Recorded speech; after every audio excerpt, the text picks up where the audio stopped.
इतिहास का सबसे बड़ा सवाल, वीर सावरकर आखिर कौन थे? क्या वह क्रांतिकारी थे जिन्होंने अंग्रेजों की नींद उड़ा दी, या फिर वह शख्स जिसने जेल से बचने के लिए अंग्रेजों के सामने घुटने टेक दिए?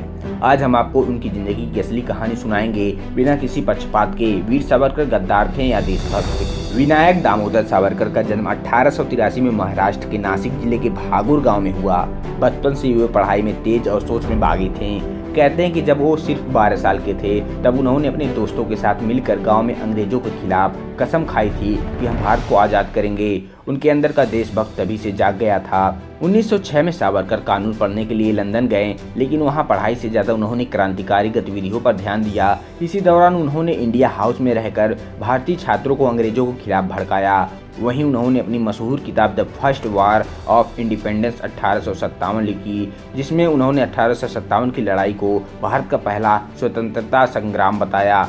सोचिए, अंग्रेजों ने इस किताब को इतना खतरनाक माना कि इसे भारत में बैन कर दिया। 1909 में एक अंग्रेज अधिकारी की हत्या का आरोप सावरकर के संगठन पर लगा। 1910 में उन्हें लंदन से गिरफ्तार किया गया और भारत लाया गया।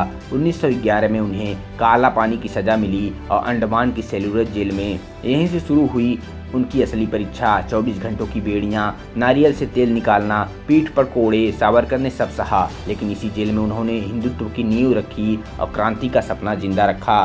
क्या आप सोच सकते हैं, उस जेल में कैदियों को बैल की तरह जोता जाता था? लेकिन सावरकर पर सबसे बड़ा आरोप यहीं से जुड़ा। जेल में रहते हुए उन्होंने ब्रिटिश सरकार को माफीनामा लिखे। इनमें उन्होंने वादा किया कि अगर छोड़ा गया तो राजनीति नहीं करेंगे। आलोचक कहते हैं यही उनकी गद्दारी का सबूत है, लेकिन समर्थकों का कहना था ये रणनीति थी। अगर बाहर नहीं निकलते तो उनका दिमाग, उनकी कलम, उनकी आवाज़ सब जेल में ही दबकर रह जाती। अब आप सोचिए, अगर भगत सिंह भी माफीनामा लिखते तो क्या हम उन्हें गद्दार कहते? 1947 में भारत आज़ाद हुआ, लेकिन 1948 में एक घटना ने पूरे देश को हिला दिया। महात्मा गांधी की हत्या। नाथूराम गोडसे ने गोली चलाई और जांच में सावरकर का नाम भी सामने आया।